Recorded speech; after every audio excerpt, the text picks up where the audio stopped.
Well, if you ever come across someone looks like been in an accident, always check that airway. There's an airway, and we got to think mechanical injury, maybe a spinal cord injury. Because the spinal cord is really quite fragile, and it's protected by this huge bony vertebral column, and that's what the topic is today. So let's take a look at this. Fetus and infants, 33 bones.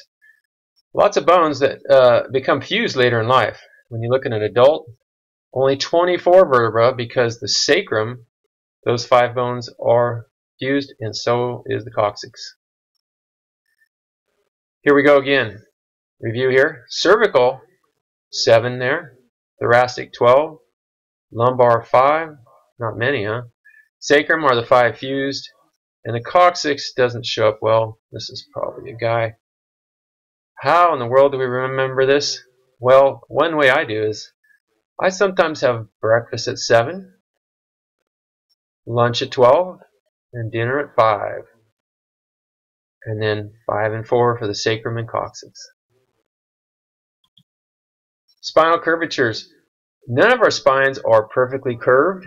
In fact, in cadavers, sometimes we find people live a whole lifetime without really noticing that their spine is not very well aligned. But the body's amazing. Well, let's look at kyphosis, which is the first diagram on the left.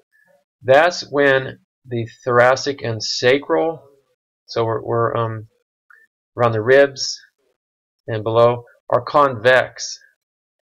So it's going to thrust. What happens is you get a sort of a hump up higher in the thoracic region.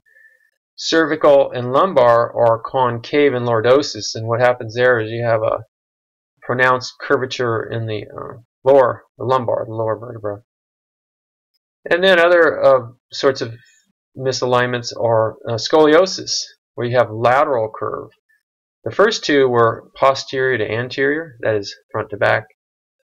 With scoliosis, side to side, more than 10 degrees, because we all have some scoliosis, unless we're really fortunate. Review here: kyphosis, lordosis, scoliosis. Now, these are all severe. As I said, few of us have perfect spines. By age 10, our curvature is fairly well developed, but it's going to change, especially in the case of osteoporosis, where the bone mass starts to diminish. Then we're going to get that sometimes kyphosis look in our. Hopefully not. It doesn't have to happen. Make sure exercise and take in your dairy products, vitamin D. The vertebra has a basic shape of vertebra. There is a spinous process. That's where muscles attach, such as the trapezius. There's a transverse process on the side, and that's also for muscle attachment. The body is where there's a pad of cartilage, the intervertebral discs that are compressed as we move, and there's a vertebral foramen that protects that fragile spinal cord. And the body is amazing in that it protects one of the most fragile parts of our body with these articulating thick bones. The cervical are the smallest because they're in the neck and they're not holding up much weight. I mean, the head does weigh almost the amount of a small bowling ball, and so we do need some support. Cervicals have a triangular shaped foramen where the spinal cord goes. This is really different. The transverse process has holes, and that's for blood vessels, nervous system. And all of them except for C7 at the bottom have a forked spinous process. All right, these are all fairly fragile, and that's why neck injuries are often a concern. Thoracic, going to be a larger, and this is around the rib cage. Long spinal process, so the trapezius, some of the rhomboids, various muscles are going to attach there. There's also facets, and those are elliptical areas that are set for the ribs. And the body is relatively heart-shaped. Also, the spinal process tends to point downwards, and you sometimes see this in someone who's really thin. You're seeing the thoracics. Lumbar, these are the massive block-like vertebra, and it makes sense because now we're in the lower part just above the pelvis, and so a lot of body weight is being held up by these guys. The spinous process is short and thick, kind of hatchet shaped, and that's for muscle attachment, and we can't afford to have any thin spinal processes, so this all makes sense because they're supporting so much body weight.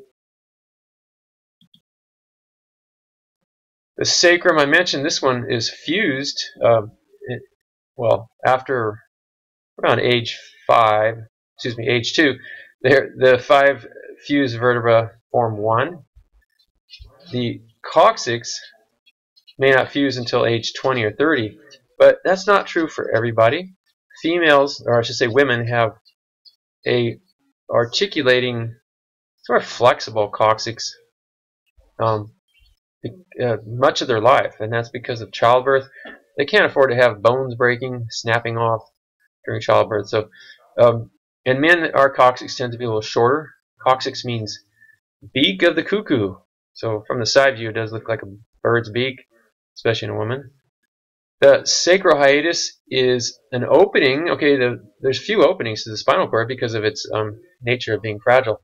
But here's a place where we can introduce anesthesia, such as an epidural done certain kinds of back injuries and during labor for some mothers that elect this. Sternum is connected to ribs 2 through 10. There's 2 floating ribs at the bottom. They're not. That's 11 and 12 down below. So up here we have the xiphoid process, which, to be honest, it's often broken during chest compressions when we have a patient that's unconscious and not breathing. And that's because the rescuer is often excited and perhaps improperly trained. But also they're trying to save a life. And a snapped xiphoid is not that serious. The compressions help to pump blood through the body, so we don't do as much airway mouth to mouth. Okay, onwards. Ribs 1 through 7 attach to the sternum. That's costal cartilages. They go between the ribs. And 8 and 10 attach by cartilage to the sternum. So there's a flexibility. We don't want, you might think, well, why don't we just have bone to bone? Well, then there's a greater chance of breakage. Whereas this, we're given a lot of flexibility. We can sustain a lot of trauma without anything breaking. I mentioned the facets earlier, and that's where the ribs are going to articulate. That just means form a joint with the thoracic vertebra. There are ligaments, of course, that are going to hold the tubercle. Okay, the rib has a tubercle that joins to the facet of the vertebra. Okay, so here's some words. You just have to kind of get them square. Tubercle to facet. And that provides that movement without, it's not a solid connection. The rib cage can sustain some damage, such as a dislocation. And this is going to happen when the costal cartilage is displaced from the sternum, and the pain often radiates into the middle of the back. And so this happens a sudden movement. Maybe someone almost drops their coffee cup, or they make a sudden jerking. And then later that day, they get a pain right in the middle of their back, and they go to the chiropractor or get a massage, and nothing seems to help. Usually just time. It's a slow 2 weeks or so. Now, something more serious is a separated rib, because in dislocated, the rib pops out in a microsecond. Bam, bam. It's out and it's in. And the body has a memory. Hey, that hurt, and you're going to pay. Whereas a separated rib, we have a more involved displacement and some cartilage damage, and it can resemble a heart attack, and it's not something you're just going to learn to ignore. All right, I know there's a lot of words, but you guys can do this. Be patient, take it slowly, and you'll get it.